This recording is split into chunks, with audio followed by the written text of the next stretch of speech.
Good morning, good morning, good morning. Welcome to Morning Meta. I am yours truly, Travis Spencer. I'm Camilla Crawley.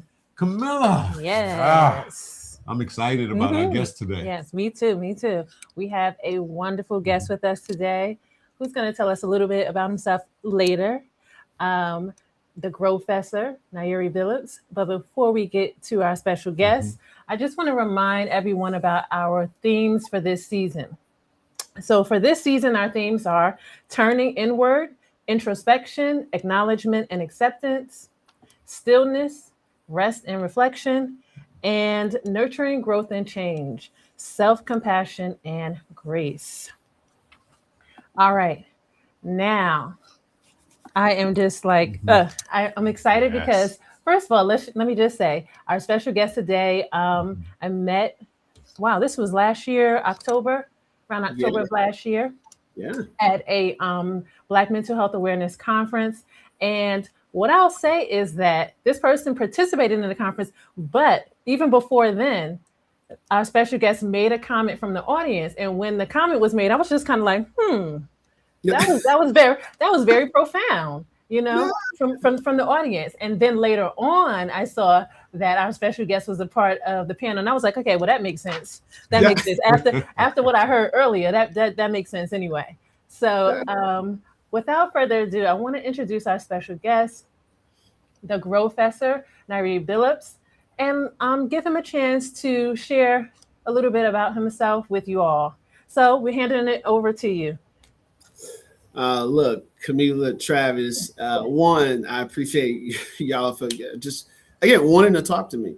And then I don't know who would ever just say, hey, Nair, talk about whatever you want to talk about. Because I think even in my own house, they don't want me talking that much. That being said, I think I'd be remiss to not talk about sort of what's really happening right now in terms of what we're seeing, right? In terms of the state of this country, right? And I think the expression has been for Black folks, we sitting this one out, right? We've seen the videos, we've been on the other end consistently, right? Even with Keith Porter Jr., we were still on the end device, right? Something that shouldn't have anything to do with us, right?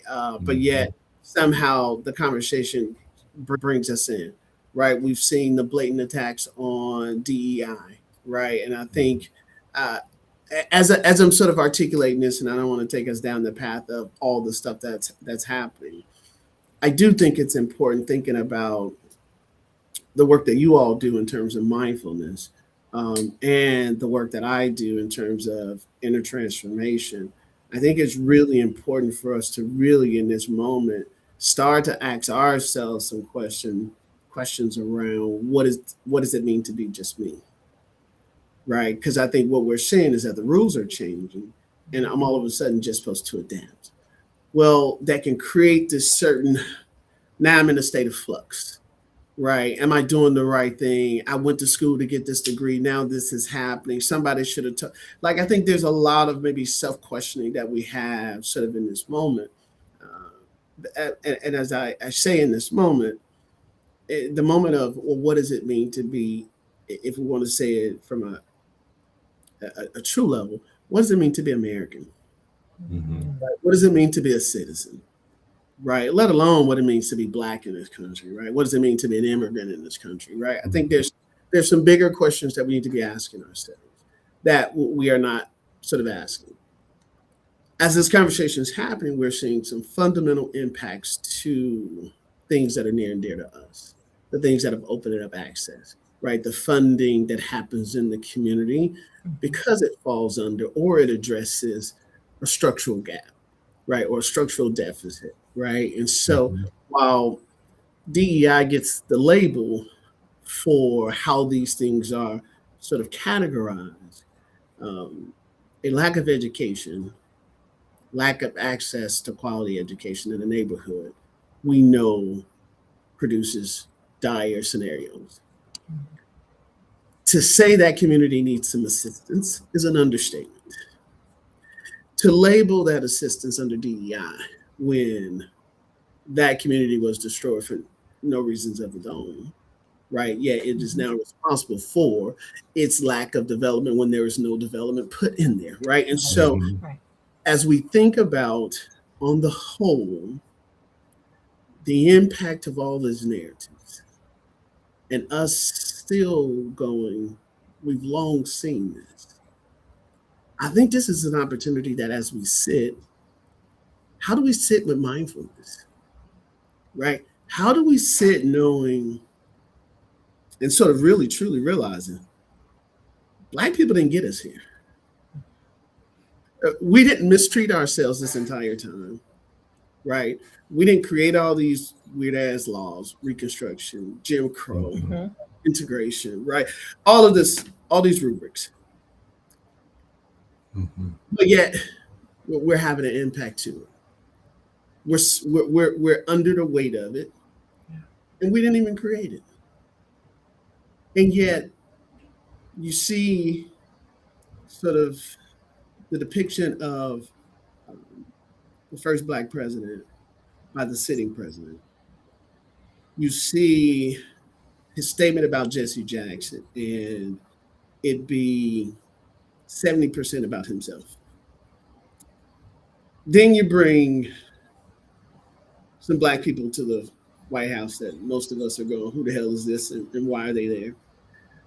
And it's the way they play in our face that how do we, and again, coming back to that sort of central question, as they're playing in our face, with the changing of the rules, the clear disparity of response, right? All of these things we fundamentally see. And yet, it's Black women who lost all those jobs last year, right? It's Black men not being able to get some of those jobs. Black men and Black women right now are not being able to get some of those jobs. They're beyond more than qualified for, right? And so we think about Colin Kaepernick and what we bore in the weight of that conversation, and to see right now what they did for Charlie Kirk. And guys, there's a part of right now that I think the work you all do in mindfulness, work of inner transformation, that I think sits outside of all of the stuff that's happening. And so I think in the tools that you all sort of offer, and I guess sort of opening this up into this exchange, how do we introduce mindfulness as not a place while it will give you resistance in terms of that energy sort of for that, but it's really you sort of stepping outside of the system to be able to see it for what it is, which is not who you are, right? And so I think when I think about the things that I write about, the things that I talk about, I'm always coming from, the more I do this work myself, is that I can see a lot clearly where I know how to just sit with myself and be mindful of sometimes the simple fact of, well, I didn't create this mess. I'm not the reason why none of these folks are pedophiles, right? Like, I'm not like, this ain't, but I understand it. But so now I can sit back and be like, you know what? I'm not letting this trigger me today. Now I can sort of non-attach myself to something I can clearly see, even as it makes me action oriented in terms of what I see. Like, how can I be a part of solutions or antidotes to the solution? Yeah. You got to be able to give yourself some grace in the middle of that. And I think mindfulness is a space where you can come in to yourself without carrying all the other stuff, while also being able to see it at the same time, right? Yeah. Yeah, I'm thinking about your work with inner transformation, and so I'm curious for yourself. Was there something or some things that led to your own inner transformation that shifted you into the position where you are in terms of doing this work? You know, was this something that just sort of like intellectually you said, oh, I'm going to do inner transformation work, or like personally something went on with you where you did your own inner transformation work and then it was like, yep, this is it, and I'm going to go out into the world with this now? Yeah, I mean, I think that's a really good question. In a sense of there's a lot of ways to sort of look at it, but I think it's important to look at it on the whole of the continuum. I think when I think about who I was growing up, it was rooted in who I wanted to be. I wanted to be a doctor. And so everything was designed around, well, I got to get into medical school, right? Where I went to college, right? So my identity was shaped in that performance of, and when I say shape, there was certainly a significant guidance towards what I did or what I didn't do, because I was trying to get to that point. If I had of, or not even if I had of, I did not have at the time, sort of that counterbalance to say, no, Nair, you can wear your hair the way you want to wear your hair. It is not going to be a barrier. And even if it is a barrier, that means that's not designed for you. Or it is part of your journey to be on the battlefront to open up the door for somebody else, right? Again, there's multiple ways that sort of plays itself out. I took the path of least resistance, which is, well, I'm just not going to get new locks, right? I'm not going to get tattoos, right? I didn't get my ears pierced until I went to college. But even then, as I became a professional, if I knew I was going to be presenting in front of folks, I took my earrings out. Right. And so as if taking my earrings out somehow made me what? The only thing it made me was much more presentable to somebody else. It didn't have anything to do with my intellect, didn't have anything to do with my preparation, didn't have anything to do with the content of my character. None of those things. Right. And so my grandmother passed, and sort of to accelerate this story a little bit, my grandmother passed in 2018. 2014. I don't get into medical school. I pivot. I go into academic research. I leverage a NASA fellowship that I had. That turned into an opportunity at the CDC. Then next thing you know, I'm in pharma biotech for the next 25 years. And so, but in 2014, my grandmother passed. But at that time, I was also going through significant internal turmoil. I'm at a point where the promotions aren't coming as fast because now the gaps, the level of work, the body that's required, right? And sort of that, it just gets there. And you got to go through it. So now I've gone through a divorce. Now I'm moving from the East Coast to the West Coast. And I think finally, it turned out what I was experiencing was called anxiety.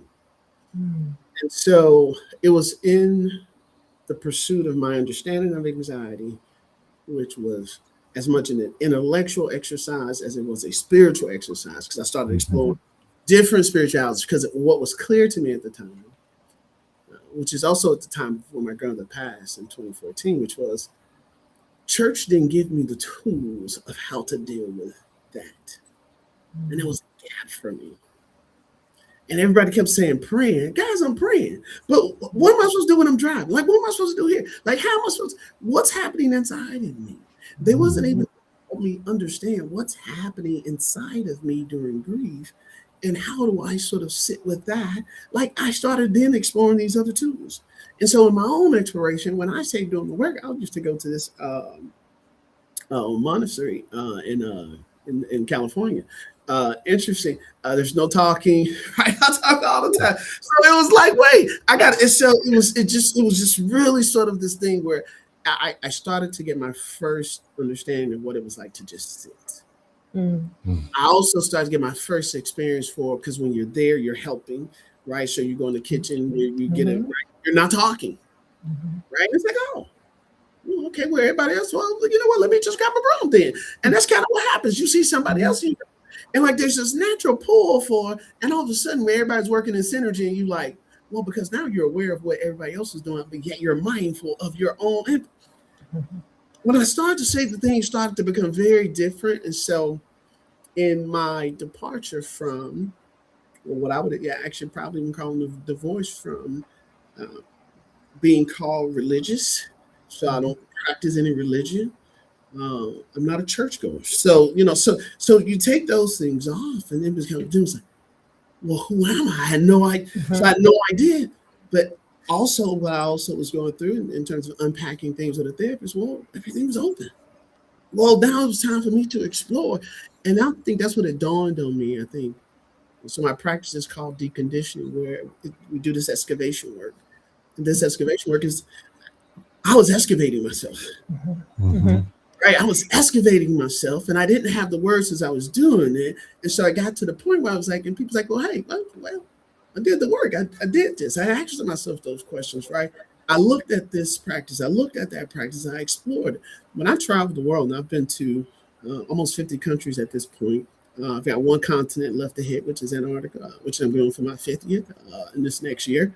So saying that to say, when I go other places, I'm trying to sit with and explore what their culture, what their systems of beliefs are like, what their sort of how they live with different religions and different spaces and practices, religious and or spiritualities and all of these things. And so when I say it's been a journey, it's the thing that I now say is that there's no such thing as healed.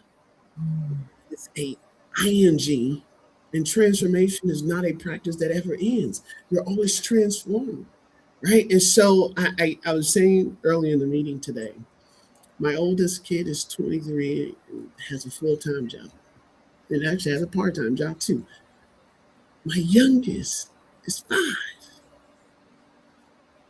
The father that he had, it ain't the father that she, but I'm the same person right now who's got to be that for the, and it's and there are 4 of the kids in between, so 6 total. So I've had to understand, wait a minute, everybody needs different things at different times, yet I'm the same person, right? They see me differently because of their level of awareness, right? So even when they talk to me, they're going to talk to me about a whole different version, because he's going to be talking about, well, when Dad turned 50, I was 25. Well, and she's going to be like, well, I was just 6. What are you talking? So I don't think I had that sense that as you are just one human, and I talk about this in my TED talk on deconditioning, and everybody's sole purpose. It became really clear to me that my purpose was for Nyerere to enjoy the existence of Nyerere. I have been performing for so long. Again, I told you guys the story of, hey, I wanted to be a doctor, right? Once that didn't, and I pivoted, I got into this industry. Oh, I want to be a CEO in this industry. It's when I stopped sort of going, I'm not trying to be any of these things. Who am I? When I started to say, who am I? Well, now I don't want to describe myself with a job. If you go look at my LinkedIn, I continue to change my about me because I don't want to feel like it's leading with the types of jobs that I had.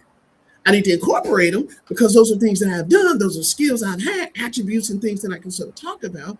But that isn't who I am. But for so long, that was part of my introduction because I was conditioned to introduce myself. Hey, tell us your name, where you work for, what you do.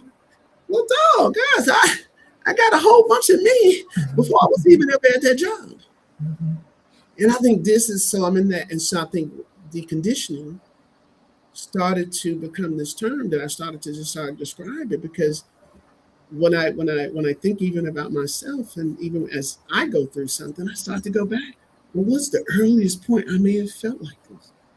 Or something else would have happened, right? And so I'm asking the question because it's important for me to, when you're deconditioning for something, to separate, not get mad at the fact that you were conditioned, but to accept that, well, absolutely had to be conditioned because I can only give you what I had. And so wherever you're born into, whatever's in that neighborhood, that community, by default, you're getting it because it was already there. Now, the thing I would sort of say different, which is what you all would, which both of you would agree to, which is as we are giving kids their ABCs and 1, 2, 3s, we should be giving them breath work. We should be giving them mindfulness, right? Because you can always pick up ABCs and 1, 2, 3s. But what we know though is that the further up you go in learning all of these rubrics, the harder it is for you to just sit with some basic that if we give you the basic things, you can put all the stuff on top of it you want to, because we have given you this foundation. And so in deconditioning, I'm getting into the inner transformation of folks who say, I need you to root this within yourself.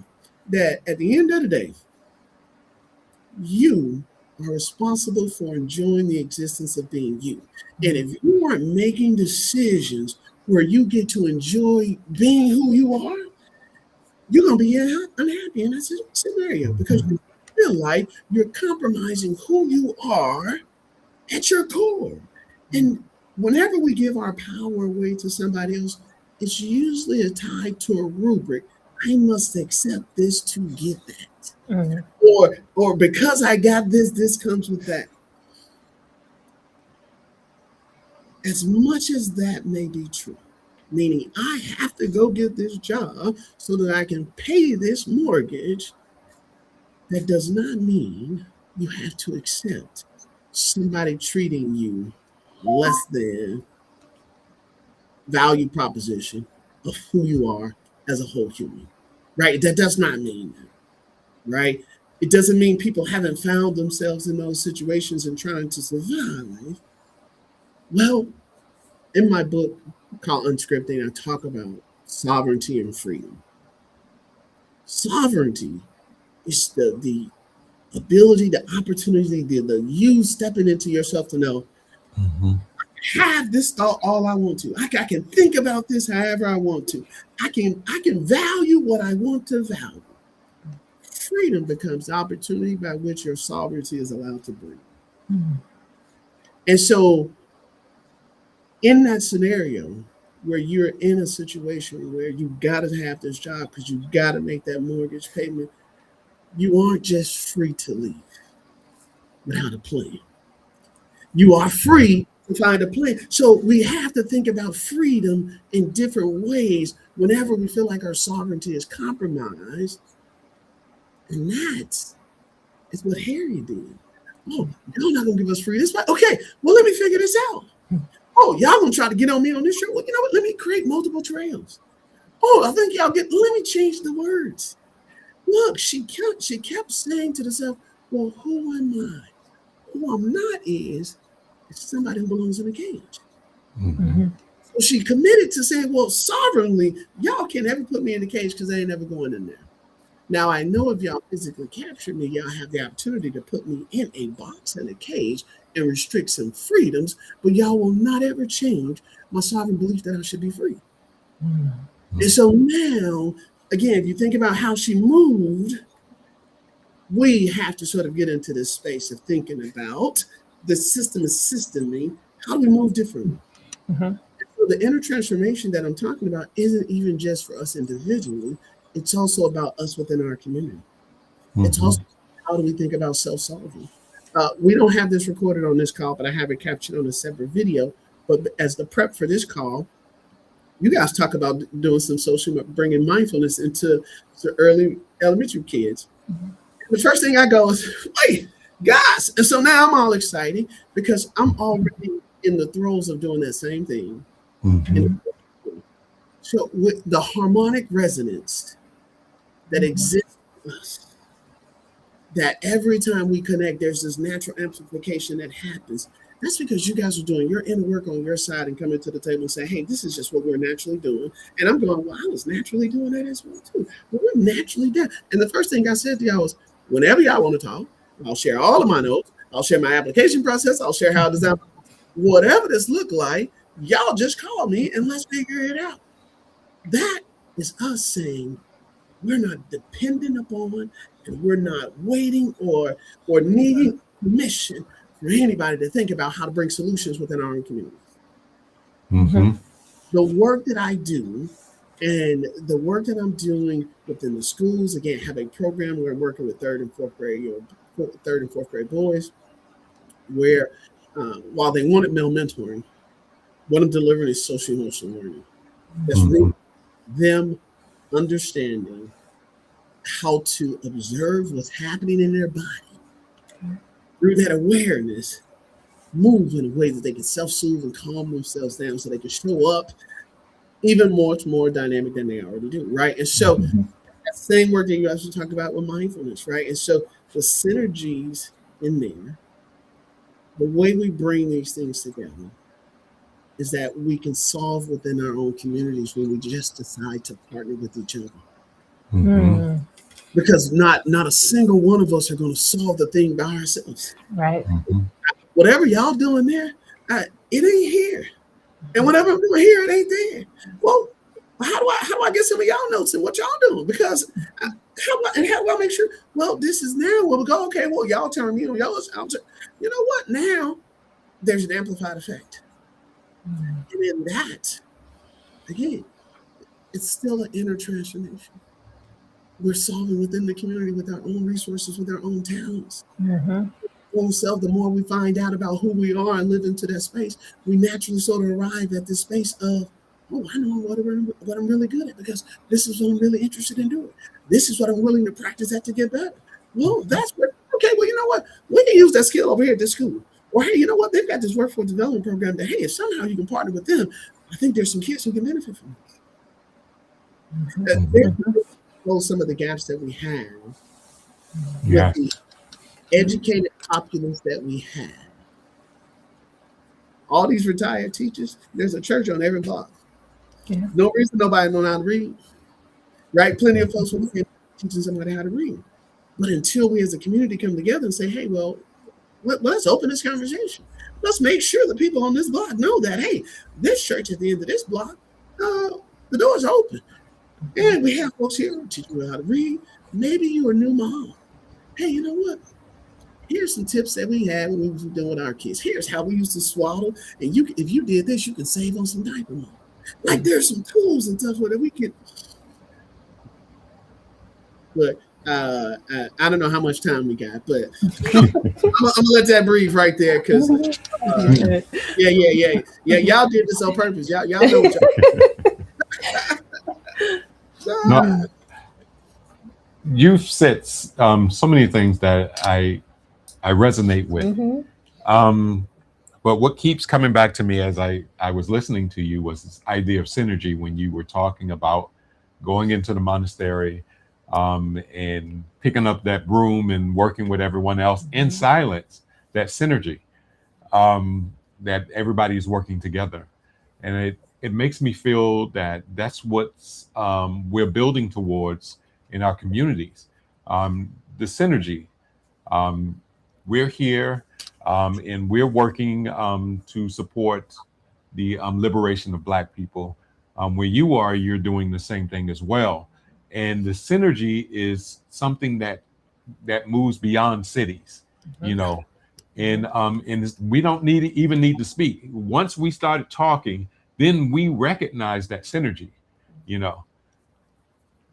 Yeah, I absolutely agree. And to kind of piggyback off of that, I was thinking about synergy in the sense of also being aware that everyone isn't going to go, because you mentioned Harriet Tubman, and it made me think about how, you know, she was going back and forth, and there was some people that was like, I don't know, and then even some people that started with her and then they wanted to try and stop, and she like, look, we going, you know. So I think that's a part of it too. Her brother was one. Yeah, her brother. So understanding that too, that synergy is an energy, and it's an attraction, but it's natural. So you do, like you said, you excavate. I love that. You excavate, you start to really lean into who you are in this moment, because we're always transforming. And your energy is going to naturally attract what is needed. So you don't have to worry about some people being like, oh, well, what you doing? And I ain't into that. You know, you don't have to worry, because the synergy is going to bring what's necessary naturally. And I think that's challenging sometimes, especially in the beginning with the work that we do, because we want everybody, you know, we want the whole family, but everybody's not going to go. And that's okay. That's okay. Yeah. Absolutely. Two things. We all don't need to get there at the same time. Mm-hmm. We just all do need to be flowing in the same direction of where we're trying to go, right? Mhm. While we may open up different paths, right? I think that's there. I think something that you said that's important, though, is that we have been so trained to have goals that we cannot relax. Mm. And because we have to have goals, we don't know how to naturally Mm-hmm. understand, or we don't have to naturally let go of the universe's energies to conspire to meet us where we are. Right. Mm-hmm. So when you talk about if you focus on your own energy, that work in itself is going to gravitate you toward the energy of folks also doing. So it's why when you are trying to commit a crime, you're going to find somebody who's willing to commit the crime with you, because there's somebody else looking to engage in the criminal activity. Again, if you are, that's why we have so many denominations of church and religion. If you say, hey, I'm interested in this, there's somebody there saying, you know what, that makes sense to me too. Because they're battling with something else as well that got them to that same point. One of the things, though, for us, I think, as humans, that really gets so fundamentally basic is we go from one goal to the next goal to the next goal to the next goal. Because when we get to a goal, we don't even know how to let it breathe. I used to tell you, people will go and get a doctorate and then have a big time party. Mm-hmm. And now you're back to what's my next goal? But we don't even sit in it to the point of just going, you know what? And I'm not saying and sitting in it. Let's be clear for folks. Sitting in it does not mean do nothingness in terms of you're not applying for roles, you aren't making the right connect. It does not mean void of actionable actions to get you to wherever you have to go. There's a space where, and I guess I'll just articulate this from my own experience. I left my corporate gig in February of 25, so now approaching 1 year. And it was a complete bet on myself. And a complete bet on myself while I'm also putting kids in college, right? And I'm not worried, or I'm not of concern of whether or not the bet on me is going to pay off. Because the payoff for me is even in the right nowness. Mm-hmm. I'm not answerable to anybody. Even if I have a contract with you and you are a client, I understand what I'm supposed to deliver, but there is no calling me to the carpet and summoning me or sending me some invite for something I get. If it is on my calendar, I'm aware of what is on my calendar and why it's on my calendar, and had complete control of saying yes or no to why it's on my calendar. Mm-hmm. In this space, I, for the first time in my life, have complete control of my own time. Mm-hmm. The second part of this is I also have free autonomy to pursue revenue generation activities for myself. Mm-hmm. So I'm not, there's not this goal of all this other. Yeah, so am I solving the type of problems that I want to solve? Yeah, I'm having a conversation. I'm on this podcast because I want to be on this podcast. I'm not trying to squeeze it into somebody's job, or I don't want my boss to see it. This is what I'm doing at this time, right? I'm at an all-day board meeting, well, 2.5-day board meeting. I said, hey, guys, I'm stepping out doing this podcast, and I'll join y'all for the rest of the day. When you have a job, hey, boss, I gotta, like, to not even have that, there is no Sunday night blues. Oh my God, I got to, oh no, it's on Monday. I know what I agreed to. So this is what I got, right? And so there's a different level of enjoyment of myself that I now have ownership for, ability to, that I somehow felt that I did not have when I was performing, to be on somebody else's clock and somebody else's job and on somebody else's time. Mm-hmm. Because their hours of 8 to 5 and they say this is what they got to do. Sure, I got some flexibility, but I got to be there to get paid between this time and this time. Mm-hmm. And if I'm not there between this time and this time, I got to let somebody aware from an accountability standpoint. Mm-hmm. If I don't want to do nothing next Tuesday, I just send out reschedule notices. Hey guys, I'm not doing this on Tuesday. right? I don't have to explain, or I don't have to put up any position. I just get to move and say, hey, to whatever client I've got, hey, I've got whatever conflict, and I don't even have to announce what the conflict is. I just need to reschedule. Is there another thing that works for me? We don't we've got so many goals in life that we're always chasing these goals. Because we're chasing these goals, we forget ourselves in the process, because then we become the goal versus we are the goal, not becoming that goal we're trying to attach, sort of attach ourselves to. That's supposed to make me more money, but make me much more credible, right? All of these things externally. I've got more enjoyment out of stuff that I've read on my own for my own reasons than stuff that somebody else. Now, again, you know what? Che-Based Things Fall Apart was certainly a fantastic book, the first read in college, freshman year. So then you should go down the rabbit hole. Oh, Che-Bay got these other books. Oh, so now you're like, okay, there's this whole, sort of the things that I've got out of my own pursuit of that type of reading. That's far, it's not even comparable to the stuff that I've had to do to perform in a classroom, to prepare for an exam that I needed for a job.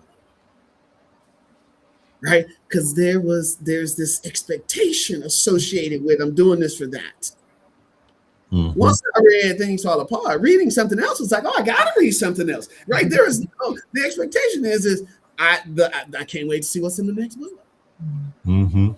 That's different, just like yourself, versus saying I got to get to this goal, If I'm doing the things that I'm supposed to do, you know what? Even if you think about how to balance your budget, if you just sort of ask yourself, for the money that I am making, what changes could I make now that would actually make that same pot feel much more bigger? Well, I want you to just stop signing up for some stuff you're signing up for. Everybody can actually save some money right now if they desubscribe to Amazon, Netflix, Hulu. If you took all of those things and unsubscribe, you're upwards of $250 to $300 a month. Again, for different folks, that's a different level of impact. But it doesn't change the fact that we're signing up for more stuff when, if you just spend some time enjoying yourself, you need less of that, right? And I think mindfulness, well, not to say you shouldn't enjoy TV or you can't, but how much of it should you be paying for? If we work together to say, hey, you know what? If I'm on a hallway with 6 people, y'all got Netflix, we got Hulu, right? Oh, we watching the game. Okay, y'all got Amazon. We can watch the game at y'all house. We got Amazon, right? Oh, we all like American Idol, right? Whatever the show is, right? Oh, let's go watch it on this show. Whatever that thing is, and let's make sure. Let's not share the part about American Idol. I don't want anybody say I don't watch it, but it just sort of came top of mind. But anyway, saying that to say, there's ways that we can leverage resources together. In leveraging the resources together, we actually build community because we have to physically come together, right? Now the folks that I'm neighboring with on the same hallway that I see all the time, now I know y'all by name. I've seen inside y'all place. Y'all seen inside mine. We now talk about some things that we like together. There's some things that we could do very simply that also save people money at the same time and bring you closer to the people around you. So like space up when we stop thinking about all of these other goals that we're chasing for something else external. We're trying to acquire something else. And we're starting to think about, well, how do I want to spend my time? So I'm now 49. And so Jesse Jackson, I think it's 82, 84. I have probably lived half of my life already. It is important for me to think about the steps that I made with the rest of the steps I got left. And in that, every step, I'm trying to be enjoying the existence of Nyerere, being Nyerere. Nyerere. Like I need to enjoy this experience of being me, because at some point, at least as far as I know now, I don't know what this looks like. This experience won't be here in this way for me to enjoy it. And when I think about part of this enjoyment, some of us are not happy with ourselves because we know we're not in places that we know we want to be, and we aren't making those decisions to get there. And those decisions to get there are yours. And that's where the work I do around the transformation is reminding them to that. But a big part of that work is where we certainly sit in that alignment as well too, is the value proposition of how mindfulness is a valuable tool for you 24/7 anytime you decide to tap into it. It is not ever going to leave you hanging if you decide to tap into mindfulness. Yeah. It's literally a free, undefeated tool. Like, you cannot sit in mindfulness and not come out of that better, because if so, mindfulness would have told you I need to sit a little longer because I ain't ready to get up. Or mindfulness, or you would have came out of that mindfulness going, wait a minute, this is impacting me. These folks ain't got nothing to do with that. Let me fix myself. Y'all know the value proposition. Y'all know it. Yeah, something's coming up for me. I want to bring to the table. You know, I think that in our society, there's a lot of conditioning to want, to always be pursuing something. So if you had, say, a 11-year-old Black boy, what would you share with him about wanting and what it looks like as he becomes a teen and eventually a man? So I've got a 5-year-old girl. I've got a 15-year-old freshman boy. I've got a 17, soon to be 18-year-old high school senior. I have a 19-year-old high school graduate gap year. I have a 22-year-old soon to be college graduate. And then I have a 23-year-old college graduate. The want bar is exceedingly high. I don't know. I not only can I don't know how to solve it, but I also know that I didn't make it any better. The success that I had in my career, or the way I was able to generate revenue for myself as an employee, my kids were in position that if they wanted something, it was not an issue of whether or not they could get it. So one of the things I think for me, though, as a practice, I'm not celebratory of holidays like that. My kids got no shot in the light or the dark to come to me and say, buy me this for Christmas. What are you talking about? Like, this is not my 5-year-old now. It's like that. First of all, Santa ain't been in this crib because I've been authorized. Right. So like this, these are just like sort of, so like, but I do say to them as they're getting older, and sort of trying to have this conversation. Like my daughter has there's a company that sent out a toy book. So this toy book's mean nothing to me. You got a whole room of stuff that you need to go and play with. It's broke. Okay, well, let's throw it out. Well, I don't want to throw it out. Well, then it's clearly not broke. Right. And so like it's now, how do you shift the thinking as they want something versus trying to address want? So my 19-year-old's gap year, he's a gamer, 4 screens, probably tower. So like that's his jam. Well, he always want an upgrade. And I say to him, every upgrade you ask for, you should just wait for Black Friday. Because I guarantee you the price that you right here is going to be this price right now. No. Well, so as he was a kid, it was like, okay, well, I know how to manage this. Well, just do it at that particular time. But that'd be the time where he really wanted something. Now we got to sort of fight. So then when it goes, hey, you know what? You could have got this half price. And you probably could have got a second thing at the same time. So now I'm trying to teach them that if you want something so bad that you're willing to pay the highest price for, understand that when that price drops, you're going to be looking at a different value proposition. Wait a minute, I could have got the same thing I got now if I'd have just waited 3 months. Then I could also got a pair of headphones too at the same time. Like, so it's now when want happens, because want is going to be natural. First of all, the entire world communicates us that we should want something. And we ourselves communicate that you should want us. Like the part of want is undefeated, because I am, just like you all are, articulating what I do as a value proposition so that people will want my services. Mm-hmm. I'm teaching somebody, we're also teaching somebody else to want us. Mm-hmm. So the stuff that they want, of course, there's these influences that are coming. One of the things I think that it's important for kids to understand that. So I tell my 23-year-old this now. Yeah, buying these gaming cards look different when you got to pay for it now, huh? Upgrade to a new cell phone look different when you got to pay for it right now, right? So my 19-year-old, he's had this last birthday where I'm like, well, look, after 19, it won't do this whole birthday thing, bro. Like, look, might shoot you a quick cash app or something. But bro, this ain't no whole, we can go out to dinner, right? I want to spend time with you, right? That type of stuff, right? Yeah. No, don't be sending me no birthday list, right? Because at this point, it ain't about the acquisition of stuff. Because at some point, I'm not going to be around for you to be getting a birthday gift. And now I need to detach you from this system of my love for you comes with a birthday gift. Or something for your birthday has to be somebody giving you something. You know what? So now I've got to do that in my work as a parent and getting into that adult sort of space of understanding that accountability that you have for yourself. Mm-hmm. Now comes with this effort that you've got to generate. And it's not just off the fruit of what you sort of this.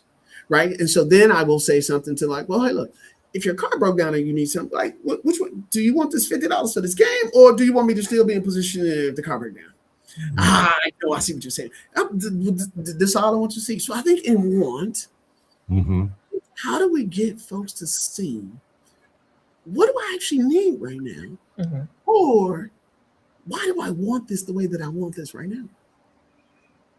So my guy friends and I were planning a trip to Vietnam. We take an international trip together every year. So we just sort of get out. And so normally in prior trips, we're getting stuff made. So it's like, oh, we need to find somebody, right? So we're asking people who've gone to Vietnam. I was like, guys, I'm not getting anything made. I'm at a point that I want less. I literally look at my closet and go, how can I get rid of 25% of stuff right now? And this is at a point where I have been doing this over time. I am now in terms of in the smallest closet in the master bedroom, right? She has the whole one by herself. Now I just got, and so I'm still trying to go, I don't wear these blazers as much as I used to when I had a corporate job. Oh, I also have these cardigans that I have for my brand that if I'm out, I'm probably going to be wearing these cardigans. So now I'm asking myself, do I really need these blazers? And I'm like, I may go to an event. Well, how? So now I'm going, there's a whole bunch of blazers I didn't wear since February. So now I'm going, okay, in my head, okay, you know what? I don't have that solve 25% right now. But if I get to the end of this year and there's some stuff in here I ain't wore, I got to be asking myself a question. Why do I just like looking at it here? What is that rainy day that I'm thinking about that I might need? And because that rainy day could be whatever day in the future, could I just go get something? Or what would the hell happen if I just wore what the hell I had when I got there? So there's a space where I'm already. So in terms of wanting, there was a time where we used to travel and I wanted to go there. I wanted those new suits. I don't want none of this. I don't want no extra luggage when I come back, right? I've already told folks, like, I'm not bringing you no back. I don't bring people gifts back. Yeah, you need to get yourself up, go on. Because whatever this little thing I bring you back, you could have ordered it online. I ain't need to put it in my luggage. Right? Again, there's some stuff you can get handmade. But if I get it handmade, I ain't bringing it back for y'all. Right? So again, this where, now when you think about want and think about just kind of how I sort of went through this conversation, the pullback from want starts with inquiry. If I give your kids something, it was to give your kids a sort of inquiry of, well, why do you want this and why do you got to have it now? And when whatever the next version 27 comes out of the sport game, they're gonna be all about, I gotta have it now. And I tell my kids, this thing is gonna go on sale. But in their mind, everybody's gonna be so far ahead of them by the time they get it. And then when I say to them, and by the time you play with it for that, they've already gotten tired of it because they're now waiting on the next version. All the investment they have in one version, it doesn't even carry over to the next version. And so, like, now inquiry becomes, wait, you're paying for this and it's not even going to go to the next one? Like, do you not see that? Well, now you probably should fix your skill level on the free version.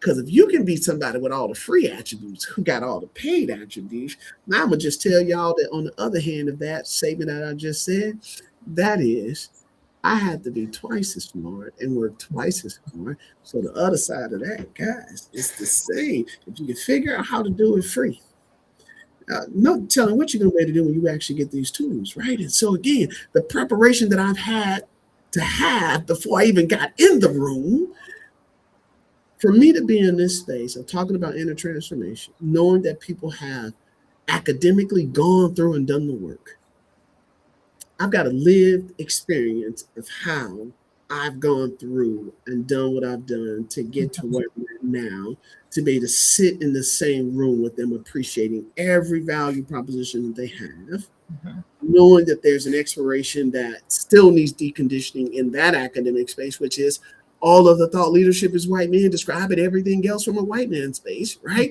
Versus, well, I actually built this knowing what it's like to be a black man in white man's conditioning, understanding that the conditioning that they have don't got shit to do with me becoming who I am. Especially when I see it and decide that I don't want to play by that rule, but I can still solve for that without playing by that rubric.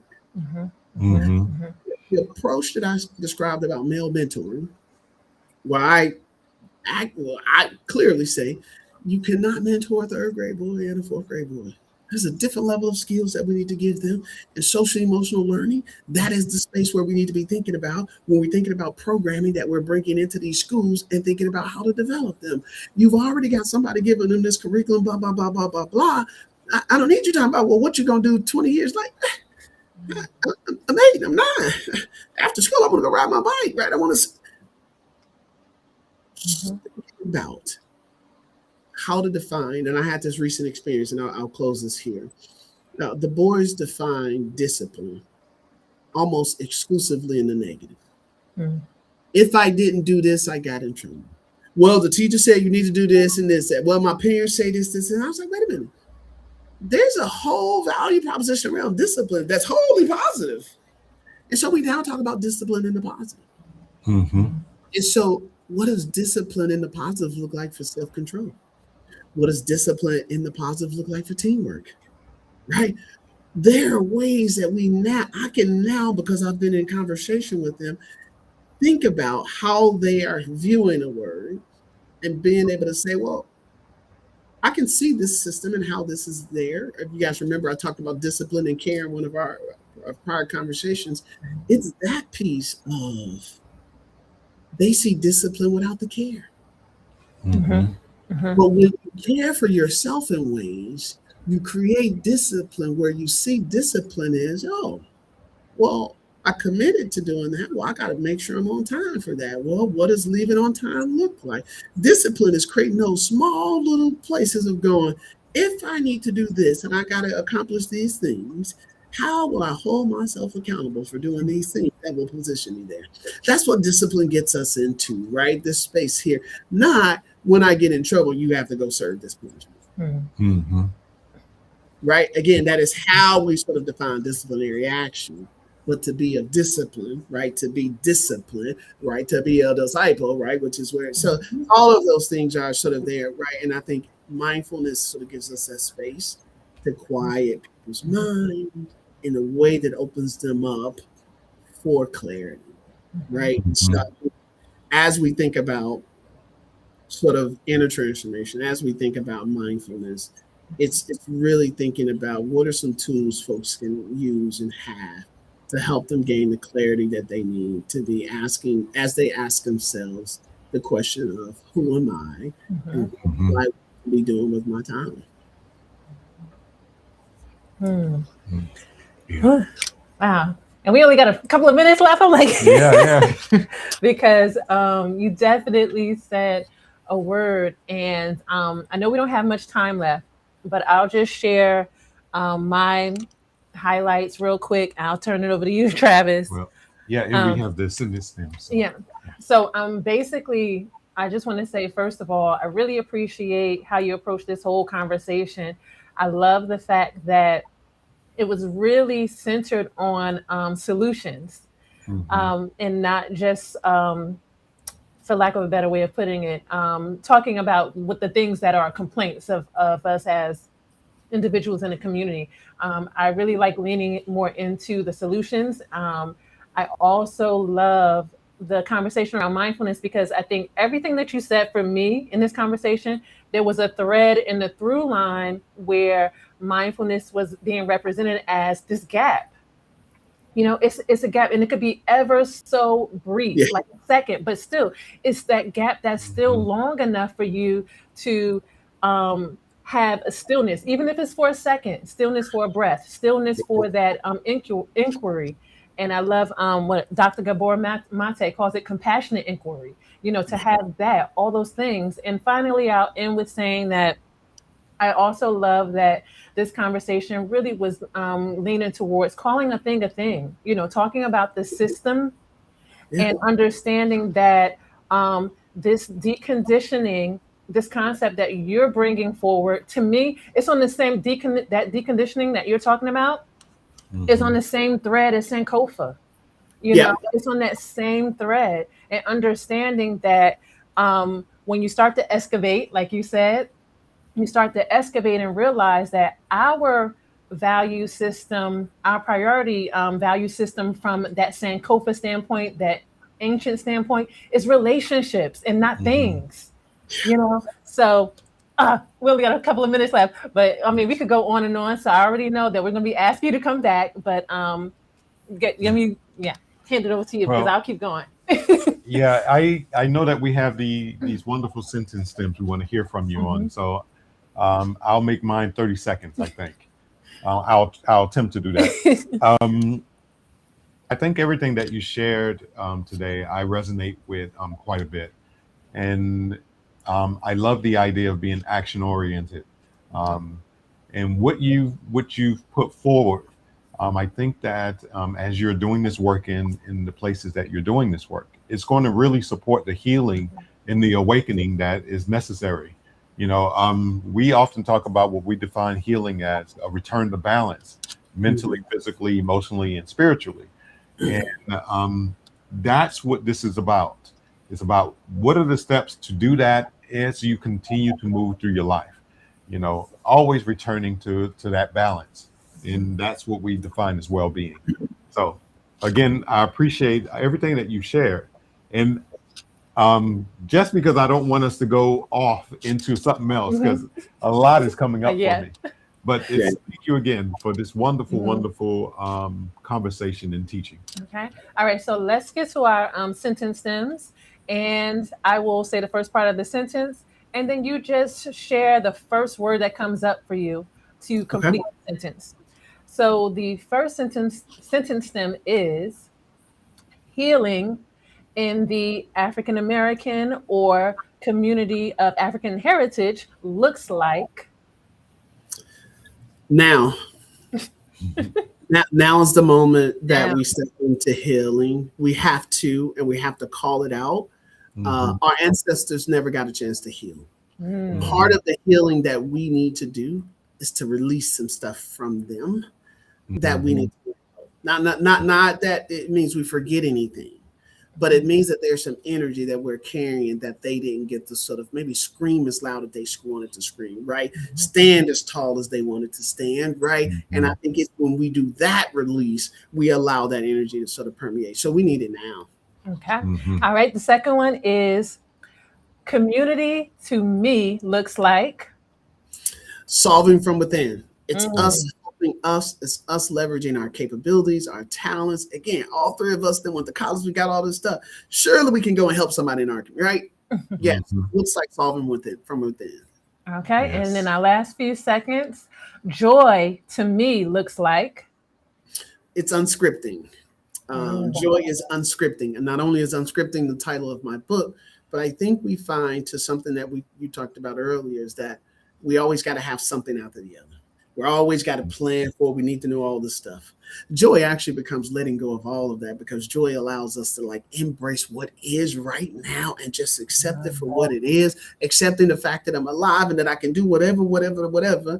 But right now in this moment, joy is not chasing anything. It is just really being able to sit with it. And so, yeah, that's where I would go with that. all Mm. right. We ended up, yep, we got it in. All Yep. right. We have 30 So, seconds. yes. So, thank you so much, the Growfessor, Nyerere Billups, And everyone look out for all of the information around the book, social media, biographical information in our Instagram, newsletter. YouTube, all of that. Yeah, we're Yep. going to give you everything in that newsletter. So Yes. make sure you check it out so you can stay engaged with the Growfessor. Thank you so much. Yes. Ashe.